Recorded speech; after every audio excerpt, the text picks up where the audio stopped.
Hi, my name is Adam.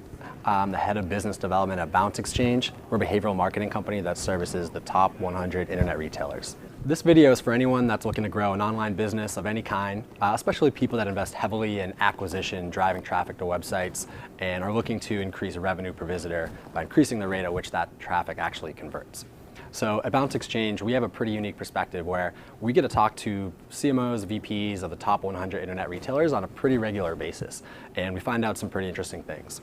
For one, we find that we're in this shift right now, a pretty early shift in going from offline brick and mortar e-commerce to online commerce and marketing, and it's a lot earlier than I think people really realize.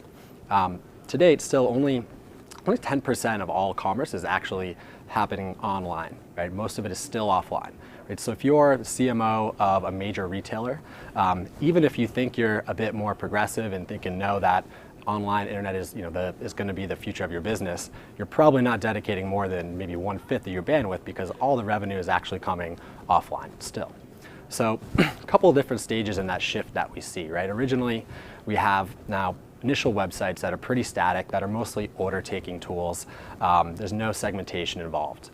Then a few years later, maybe the early 2000s, we started to see a shift towards what we call basic online marketing. So a little bit more targeting, but it's mostly batch and blast email marketing, spray and pray advertising. Websites are still static, still treating everybody exactly the same. And where we're starting to enter now is the more advanced marketing stage, right? Where instead of being static, websites are becoming more dynamic, right? Trying to actually tailor their messaging, their content to each individual user instead of treating everyone exactly the same, right? There's a bit more segmentation, and we're starting to unlock some people-based marketing that allows you to market on a one-to-one basis, both on-site and off-site. Yet it's still early. And what we're finding is a lot of e-commerce companies aren't even there yet. They're not even close. And a lot of them are getting killed, right? While Amazon's making up 40–50% of retail, there's a lot of e-commerce companies that are really struggling and go out of business. And the reason is that users are starting to fight back, right? These old tactics of spray and pray, right? The batch and blast emails where you get 10 emails a day, all these bad retargeting ads, user experiences that just don't really tailor to the user. It's caused users to fight back with things like ad blocking, and the unsubscribe rates on email lists are way up. Right? Bounce rates are really high, conversion rates are really low because users are getting tired of it. But there are some winners that are emerging. Beyond Amazon, there are some other retailers that are a bit more advanced, right? They're starting to actually market and nurture to their users on a more one-to-one basis instead of the easy way out, which is the batch and blast marketing of old. And some of those winners emerging, the things that they're doing differently, right, is tailoring it to the actual user. Right? They're trying to see what is the user doing to indicate some level of intent as to what they need or what they want, and then tailoring the marketing to them versus just treating everyone exactly the same. Of course, in a perfect world, you'd always market on a one-to-one basis to each of your customers or each of your prospects. Right? And you'd be able to do so online in a completely automated fashion across all devices, all channels, unifying the full customer journey. That's where behavioral marketing comes in. And it all starts with identification. One of the major advantages that Amazon has is that they can identify users who's on their site way better than anybody else can. Upwards of 70 or 80% of people are generally logged in when they go to Amazon, whereas pretty much every other e-commerce site, that number is well below 5%. So that means even if you are a savvy marketer with lots of great ideas, you can only identify 5 out of every 100 people on your site, so you're basically marketing blind to everybody else. They look exactly the same. Right? Imagine going in a J.Crew store and all the salespeople were essentially blindfolded, and they're forced to actually try to market to the people or the customers in the store without being able to see or be able to hear or be able to smell or be able to watch what they're actually doing. Right? So that's behavioral marketing, looking for those certain indications in consumer behavior, whether that's online or offline, to then make determinations on how best to meet those users' needs, and that's what gets people to convert at a higher rate. So where behavioral marketing companies like BounceX excel is being able to identify a much higher percentage of that anonymous traffic to then unlock people-based marketing capabilities.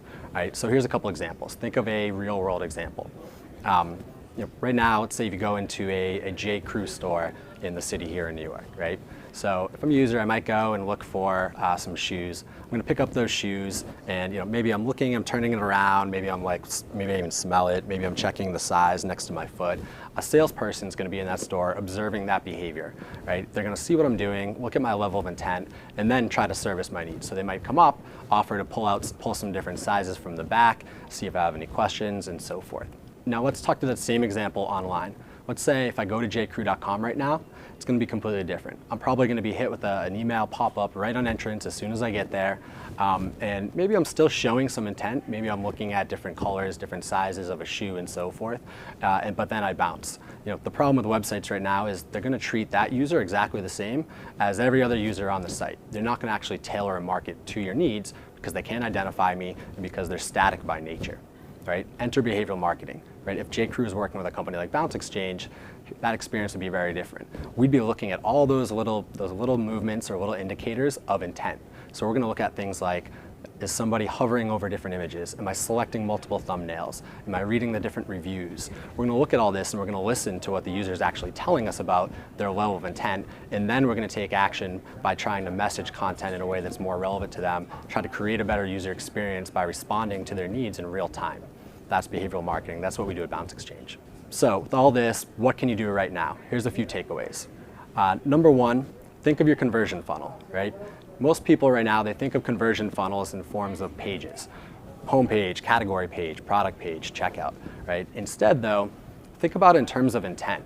Right? If you could bucket your funnel in terms of who's showing the highest level intent, who has the most intent to make purchases or to take whatever productive actions you want them to, and put them at the bottom, right? That's the highest intent users. Then go to the other end, look at the lowest intent users, right? There's going to be a big chunk of traffic that's coming, doing absolutely nothing productive and bouncing within 10 seconds. Don't worry about them, throw them out the window, forget about that. Where you really want to focus is on that middle bucket. The medium intent users, those people that are coming that are exhibiting some productive behaviors, right? Maybe they're showing intent for a product, they're looking at a lot of different categories, maybe they're scrolling and spending a lot of time on site, and those are the people that you want to really market to. Those are the people you want to nurture and see that if you can get them from being in discovery mode to being ready to actually make a purchase. The best way to do that is with email. If you can find the right moments of intent to capture somebody's email, you have multiple opportunities to market to them, to educate them about your brand and the value props, and multiple opportunities to get them back to your site to convert at a later date if they don't complete or if they're not ready to complete that purchase within this very session. That's just one way. If you want additional ways, you can check out our website. We have a ton of content on behavioral marketing and other various areas of your marketing stack. So check out our website, BounceX.com, and there's a bunch of free stuff you can download. Again, my name is Adam Sirois. I run the business development team at BounceX. You can check us out at BounceX.com. This was a session on behavioral marketing.